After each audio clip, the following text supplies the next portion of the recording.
Welcome to The Jump. I'm Rachel Nichols. It's a party on today's show. I'll be joined by, oh look, it's 8-time All-Star Vince Carter. It's NBA champ Kendrick Perkins. Tim Hardaway Sr. is going to stop by, guys, coming up. Also, Jason Tatum is going to join us to talk about his max extension and how the Celtics are handling this short offseason. First, though, the Rockets and the league are reviewing whether James Harden violated the NBA's COVID-19 policy after online videos surfaced of him partying maskless at a club. The Rockets and league office are attempting to verify that it is indeed recent video, which would confirm that he violated protocols and would also jeopardize his status for tonight's season opener against the Thunder.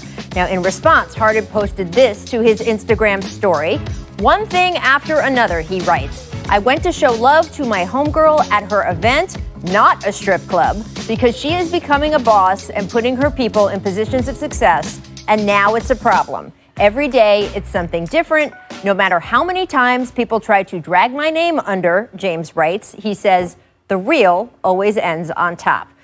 Of course, I would personally note that the issue the NBA is investigating isn't whether he was at a strip club specifically. It's being at an indoor gathering with a crowd of people without a mask, all of which is against NBA rules. And on top of all of that, we have breaking news on The Jump. Here to give us the latest on the Rockets, our senior NBA insider, Adrian Wojnarowski.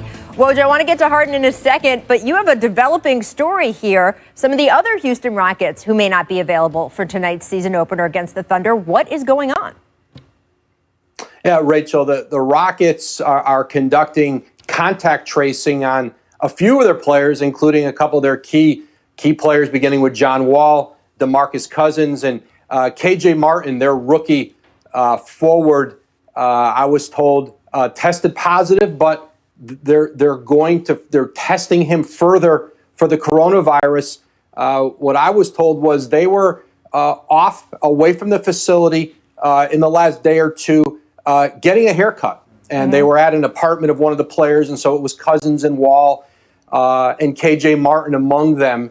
There might have been another player there, but right now, because of that positive test for Martin, and the team itself announced just prior to us reporting that he had tested positive, that he was not with the team. He was self-isolating, like Ben McLemore, who we also reported tested positive a few days ago for the coronavirus. So also should note, our sourcing tells us that both Wall and Cousins have both tested negative today for the coronavirus. And so, that contact tracing, based on what else they find out with KJ Martin in terms of whether that positive test stands up, that could keep other teammates out of the lineup. The league essentially has some freedom with contact tracing with how long they would hold a player out. We saw with Mike Conley in Utah, based on proximity and to somebody who had it, they kept him away for almost a week.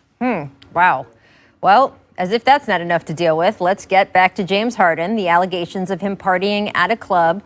What would happen if the Rockets and the league conclude their investigation and find that Harden is indeed, as it certainly appears, and really by his own admission in that Instagram post, that he was in violation of the league's COVID protocol?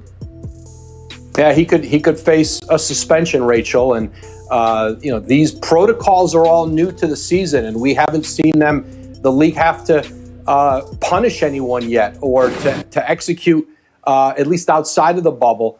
We saw what happened with the Rockets last year inside the bubble, but this is different, and this has been a recurring theme with James Harden leading into training camp, being in Atlanta, being in Las Vegas, and so. Now he's self-isolated and tested negative, I believe, 6 consecutive days before he was allowed and cleared into training camp. But based on what their findings are, and I know the Rockets are working with the league on Harden, to see essentially if he's going to have to be away from the team again, and again if there's going to be a punishment. So there's a lot of uncertainty. And by the way, the Rockets open up tonight against Oklahoma City, and I'm told the Thunder have not really had any contact with anybody, with the league or the Rockets, about what this means for them in their game tonight. It really is remarkable to see the dominoes. And Woj, you and our colleague Tim McMahon have done such great reporting on this all morning. I've been glued to both of your Twitter feeds. One of the things that came out was confirming, in fact, that sources told ESPN that James Harden indeed had coronavirus earlier this year. It is what made him late for the bubble. Of course, that was the assumption, but it had not been publicly confirmed. And it is my understanding, is it yours, that the league is telling players, even if they've had it, we don't know enough about how immunity from this disease works, that you can't just assume because you've had it, you can run around without a mask or publicly gather, correct? That's exactly right, Rachel. The rules don't change for you if you have previously tested positive and now just have the antibodies, or you've yet to have the coronavirus. The rules in place are the same. And so they wouldn't be different for James Harden or any other player or individual in the league who's going to be tested and be around his peers. Really, just every day I wake up and something new is happening in Houston. I know it's 10 times for you guys. Thank you so much for your insight, Woj. Thanks, Rach. We will be here all show. So if anything else more breaks, you know where to find us. Okay, sounds good. I want to welcome back in Vince Carter, Kendrick Perkins. Guys, I want to start with you, Vince. What is your reaction to hearing the latest news on James Harden? Well, when I first heard about it, I was like, again? I was like, is this the same, the right. original one? So, I mean, I know he doesn't want to be there, and, he's doing everything he can to get moved. But Perk has said this for a long time now, is Houston Rockets have the keys, and they could do with him what they want. And another thing that he said, that they don't have to move him to the team that he wants to go to. Mm-hmm. So with all of the back and forth and not showing up and going here and going there, they can send you wherever they want to send you and just deal with the consequences. Or, if he doesn't show up to practices, the games, and they play, they're going to continue playing with or without him. So he has to realize, I think if he wants to get moved, he just needs to just do what he needs to do. And I don't want to use the word model citizen, but just come to work, be the James Harden we all know, and increase his value so they'll move and cooperate with him. But right now, I don't see Houston cooperating with him, particularly if they don't get anything of value that it comes close to what he brings to the table. Yeah, and Vince, Rachel, look, Vince is letting them off the hook pretty easy. This is bad. This is not good for several reasons.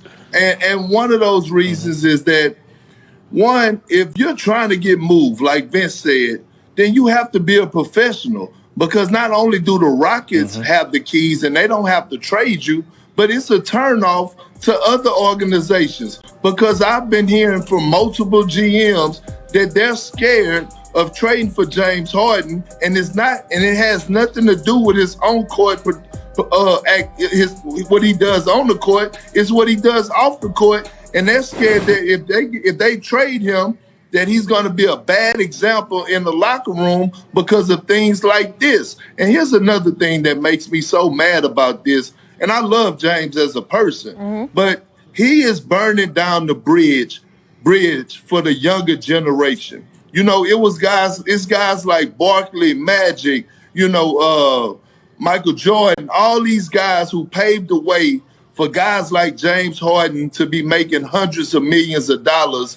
And right now, the way that James is acting, he's acting selfish, because for the simple fact, they have a younger generation that's coming up. And what's going to happen is the owners are going to go to the CBA when it's time to negotiate, and they're going to say, you know what, we got to discuss things like this. And you don't want to do that. You want to keep making it easier for the next generation of kids to be able to get paid hundreds of millions of dollars. So right now, I don't approve of anything that James is doing. And I saw his Instagram post. We're not trying to drag his name through the mud. He's creating these problems himself. We just have to address it. Yeah, I mean, look, again, I want to stress, the NBA in general, there's no morality thing here about its players going to strip clubs, because Gosh, guys, that's been happening for quite a long time. It's right now in coronavirus. It's the same issue with, exactly, you've heard that. You've heard that once or twice, Vince. It's the same issue with Lou Williams. There was no morality judgment about, oh man, he was in a strip club.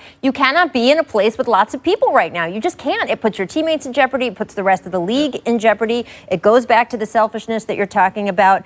And that's often also really the issue here with the fact that he tested positive before. He's already been through all of this. I understand that for players who have tested positive, and I've heard this from other players around the league saying, well, I have antibodies now. Why do I have to be so limited in my personal life? Shouldn't that just apply to the people who haven't had it yet? It doesn't work like that. You have to think of the whole, not just of yourself. And that is what the NBA may be telling him in terms of a fine or a suspension later today. Yep.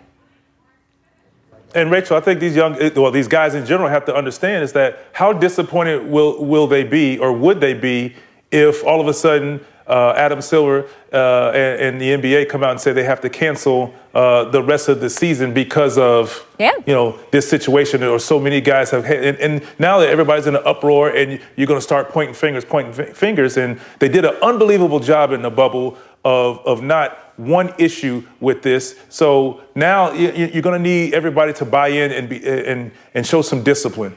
And like you say, it's just not about just you, because it's the bigger picture. Because if they shut the NBA down again, everybody's going to be in an uproar. Yeah. So they got to think about that as well. All right, guys, coming up, we're going to talk a little bit about the action on the basketball court last night, Nets Warriors. Which teams should we be thinking about more with the result of this game? First, though, it's time for our distant replay. This date, 2013. You know, scientists say it takes just 7 seconds after we meet someone that we start making judgments about them. I don't know if anyone has specifically done one of those studies for NBA fans, but from what I saw last night, that number might be even lower. Just a few bounces of the ball, and suddenly the internet had decided. The Nets, apparently the best team ever assembled. The Warriors are supposedly in horrible, unrecoverable from trouble. The Clippers are on a mission this season, and the Lakers apparently just have a championship hangover. Of course, none of these first impressions will likely turn out to be entirely true. The Clippers, as you may remember, also beat the Lakers pretty soundly in the opening game of last season, and well, we know how that all eventually panned out. But there are still some things we can take away from last night, starting with the Nets, who did indeed look like they will be a tone setter at the top of the Eastern Conference. Kevin Durant had 10 points in less than 5 minutes last night, including that beauty. Whew, yeah. He would finish with 22, while Kyrie Irving looked as wizard-like as ever, moves like this. My Lord. The Nets also showed off their depth. 6 guys scored at least 8 points, including 20 for Karis LeVert. And thanks to the NBA's new expanded roster rules, the team even set a record by having all 15 of their active players see the floor. Afterward, the Nets celebrated with Kyrie presenting rookie coach Steve Nash the game ball. This is the start of something new right here, man. And I'm grateful to have you as the head of our snake for our coach. And I'll go to war with you any day, Steve. Aw, very nice. Also post-game, we got a KD interview with TNT's Inside the NBA crew. That did not go as well, especially when Charles Barkley took a turn. Take a look. You know, Kevin, there was talk about you coming back for the playoffs last year. So you really just been working on your game, trying to get back your timing and conditioning, really, to be honest, correct? Yeah.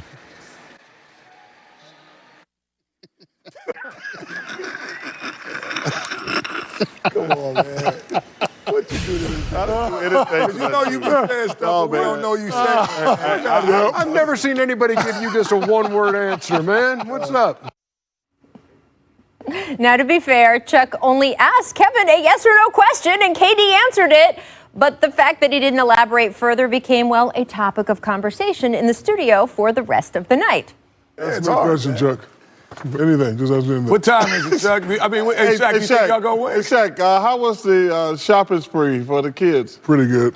Because if you're not there. Hey, Shaq, ask me a question. Charles, how many gifts did you buy for Kitty this year? None. End of the highlights Kitty, we go. Hey, Kitty. Yes. Kitty, how your kids doing? Good. Okay.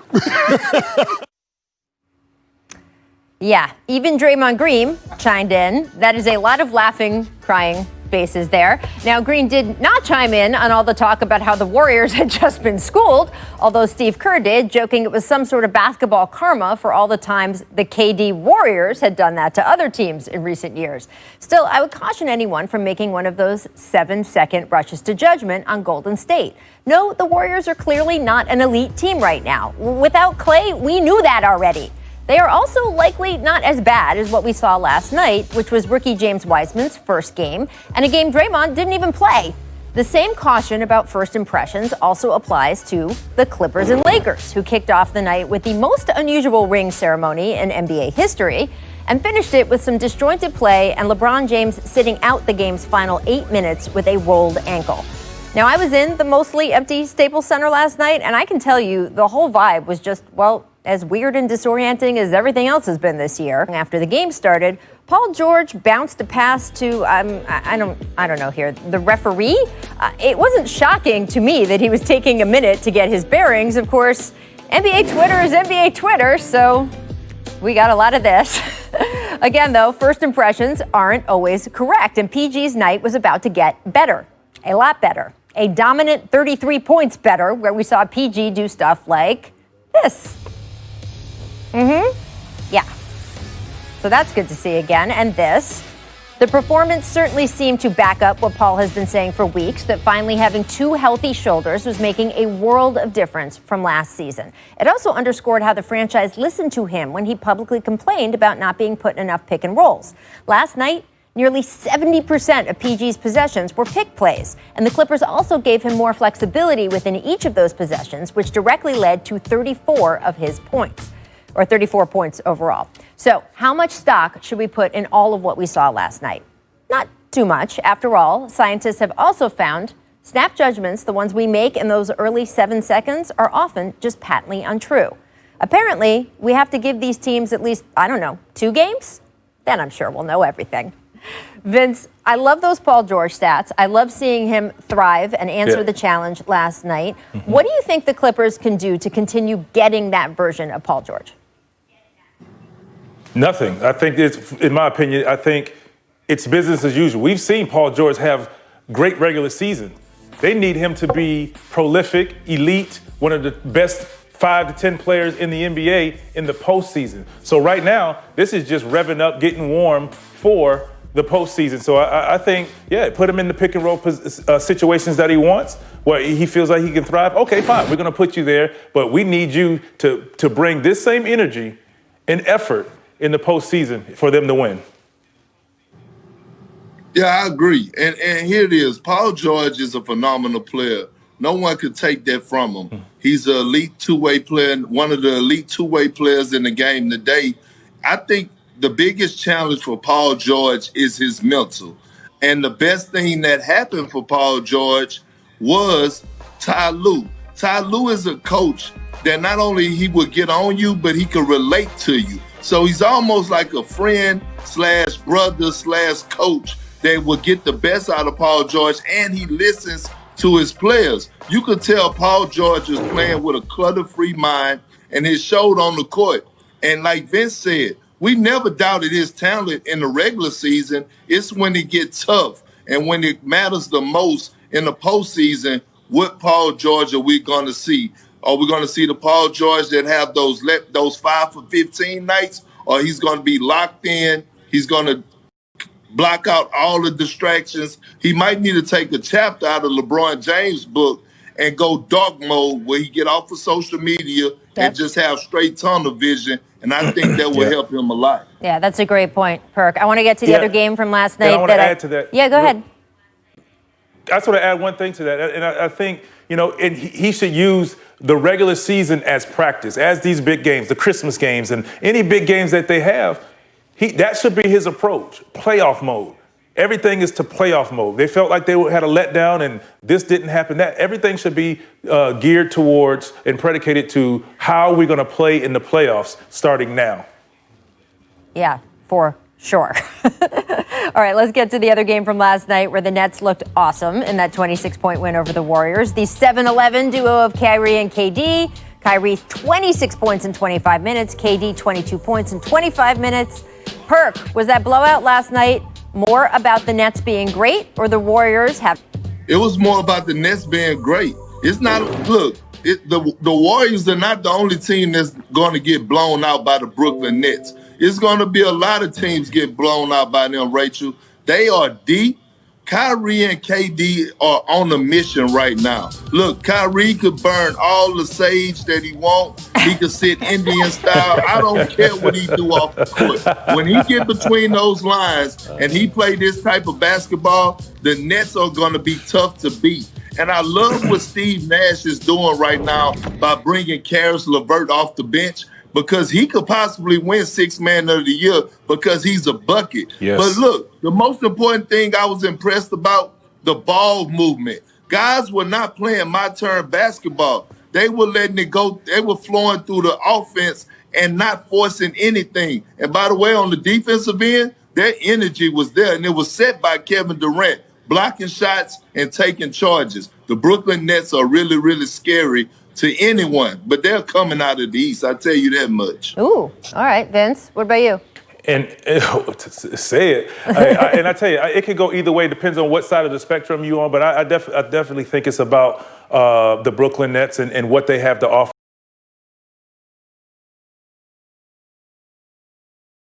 And just think about this. The last 2 years, they made the playoffs, and they did not have Kevin Durant, and they did not have Kyrie Irving. Right. So now you're adding prolific superstars to this team, and all you need now is adjustment to getting these guys to buy in. I agree with bringing Karis LeVert off the bench as another scorer. So when you bring one of those guys, KD, Kyrie, out, and you bring Karis, and you still have two scores, or you can put him in there and feature him by himself. So they have so many options. Defensively, they're very good. And you see, like I said, Kevin Durant has bought in and in position. And there was one situation where he missed a tag, a bump, and then he ended up getting a foul. Mm-hmm. And he said, and he admitted his wrong to the bench and to the coach. And I think that's the start, first of all, of a good defensive team. And players like that admitting their wrongs now can translate to good things later on down the line. See, that's fascinating to me. I didn't catch that moment, Vince. I love hearing that, though, because one of the concerns about this Nets team, right, has been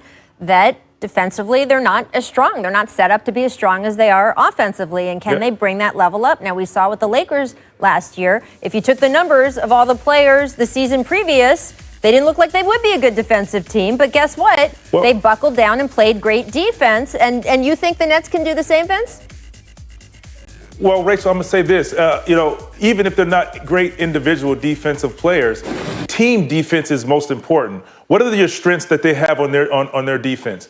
They're shot blockers. So you just need to be solid, not get beat on the first dribble, and funnel everything down to your big guys, to your shot blockers. You have two elite shot blockers behind you, so you just need to be solid. You don't have to be locked down. You have to be a two-way player. But you just need to be solid and come up with the scheme that works for you. And you're going to make adjustments because you're going to play against special players. I understand that. But if you have a solid defensive system, good things can happen because offensively, like Perk said, they're going to blow out a lot of people. They're going to blow out a lot of people. They're going to outscore a lot of people. But when those close games come about, you just have to remain solid. Yes, some schemes are not going to work, but if you know that you have two shot blockers behind you, that should be comforting. And one thing that we have to keep in mind is that Kevin Durant and Kyrie Irving are NBA champions, so they know what it takes. And when I watched from the start of the game, Kyrie Irving took on the challenge of guarding Steph Curry.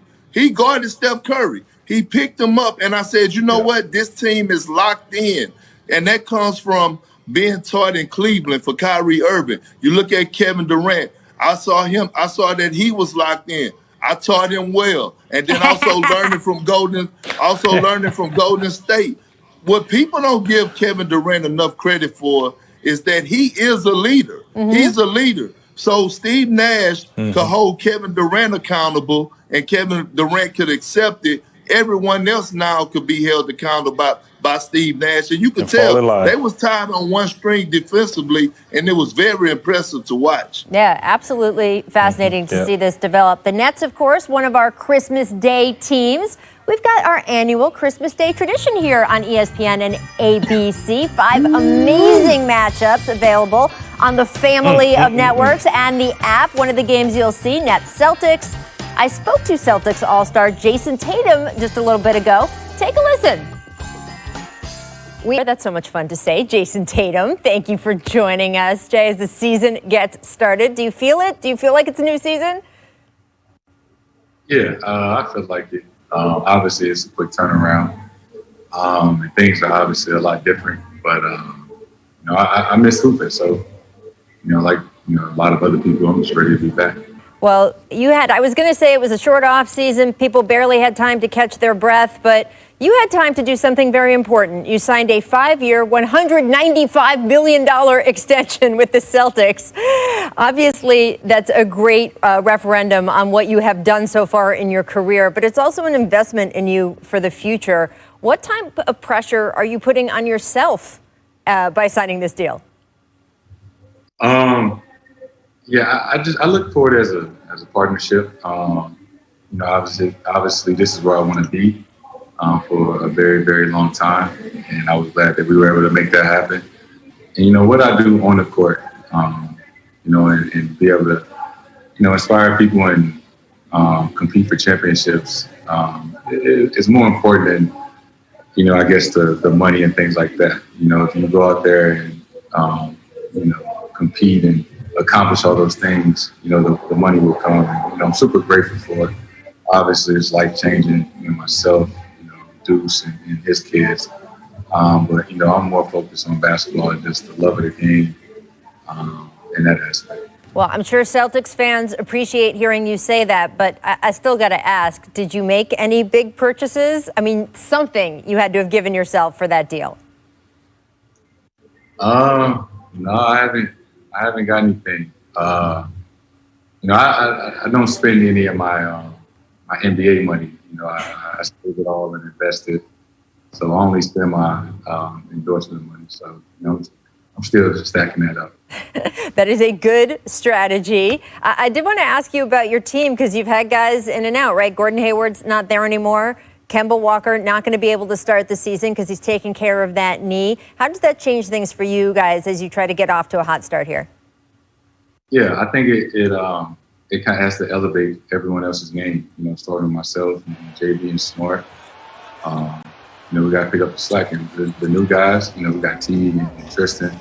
Veteran guys that have been doing this for a while. And even the rookies. Everybody has to be ready to step up. These uncertain times. And, when we got some guys out, especially in the start of the season, we don't want to fall behind.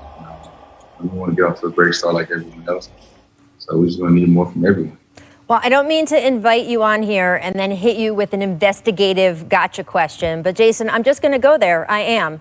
Did you really grow 2 inches? Because Brad Stevens came out and told everyone that you went from 6'8" to 6'10". And we want to know the truth here at the jump. We can handle the truth.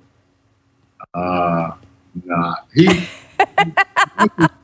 that last year. I think just after a game, something I might have looked 6'10", but growing my hair up.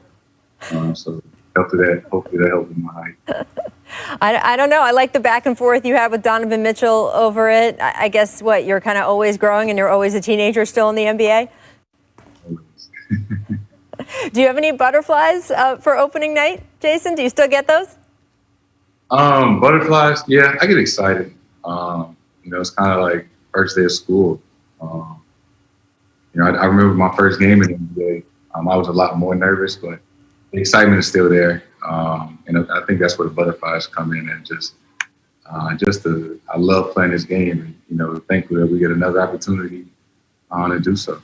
I love it. Jason, thank you so much. Best of luck to you guys this season. We'll be talking to you plenty. Always fun to have those guys drop by. Coming up, we're going to have our award prediction. Watch how I do this. Kevin Durant, a red-hot start. Watch what I do next. Guys came out here and just played extremely hard, competed, and put on a good show for the opening night. I ain't forgot how hard it was to get to the spot. I'ma get to the top. Why? The Clippers just running the Lakers off the floor. Whoa, he put it down hard. George, he's getting hot now. Work it, PG. That's how I play. That's how I catch fire. I let the game come to me. Opening night in the NBA is come and gone, and The Jump is coming up next here on ESPN, just moments away. Good to have Rachel Nichols with us here for a couple minutes to get us ready. Rachel, you were in the building last night when the Lakers received their championship rings, and LeBron called it a quote-unquote weird day celebrating that title without family or fans in attendance. How would you describe the scene at Staples Center? Yeah, it was completely, totally weird. I mean, look, ring ceremonies in pro sports, they're pretty codified, right? We know what they're supposed to look like. We know what they're supposed to feel like. LeBron, this is his 4th ring, so more than anyone, he knows what it's supposed to look like and feel like, and it just didn't. I will commend the Lakers for doing the best they could with a bad situation. It was really a nice gesture to have frontline healthcare workers do a video presentation for some of the assistant coaches. They had family members do video presentations for the actual players. And also Adam Silver announced to the fans that the NBA would be back later in the year to do the ring ceremony all over again when they can have a crowd in the building. So I think they did the best that they could last night. The rings themselves are beautiful and huge. You wouldn't expect anything less, but they'll get a do-over. All right, and it was a weird night, not only because Paul George put up 33 points, but you spoke to Kawhi Leonard, right, after the Clippers' opening night win. It's only one game, but what did he say about the team's chemistry? Kawhi was actually pretty effusive. Now, as effusive as Kawhi gets, he wasn't jumping up and down or anything, but he was super positive about the way the Clippers communicated with each other. They had a double-digit lead. The Lakers chopped that down to just a 2-point lead, and he said that the Clippers never panicked. There was great communication on the floor between the players, that they really worked together to regain more of a chunky lead in the game and eventually the win. And he said, frankly, he was more excited about all of that than he was about any particular shots anyone made. We know that the Clippers had issues with all of that last season. We'll have to see if this new kumbaya togetherness can continue throughout the rest of the month here. Listen, it could be kumbaya togetherness. It can be a triangle offense from Ty Lue. Whatever works. It worked. It certainly worked for Kevin Durant as well. That era in Brooklyn off to a strong start. The Nets crushed the Warriors. What are people around the league saying about Durant's debut? Well, it was interesting. Even before the game, just from looking at preseason, Steve Kerr said that Kevin looked just as good in Brooklyn than he had at any point when he was in Golden State. And certainly after the game, Steve was saying the same thing. In fact, he joked it was only fair that a Durant-led team that had at least another big star on it came out and crushed the Warriors, since the Warriors had done that to so many other teams the past 5 or 6 years. Now, it will be interesting with the Nets to see what happens when they face a team that has more of its offensive weapons at its disposal. Of course, we know with the Warriors, no Klay for the entire season and no Draymond last night. With the Nets, we know they're going to be phenomenal offensively. They have Kevin Durant and Kyrie Irving. What we don't know yet is how good they're going to be defensively, but at least last night was damn impressive, and we'll see how they go from here. You'll take 120-plus points a night if you're a Nets fan. Meanwhile, this story with James Harden and the Rockets. Here's the update here. Rockets are working with the league office to review video of James Harden at a club. Harden denies that he was at a strip club, does confirm he was at an event that likely violated COVID-19 protocols, because you're not allowed to be at bars. You're not allowed to be at clubs, groups of 15 or more, right? So it puts his status for tonight in jeopardy. What are you hearing, Rachel? Yeah, he made a post on Instagram sort of saying, hey, everybody's doubting me. The truth is the real is going to come out. I wasn't even at a strip club.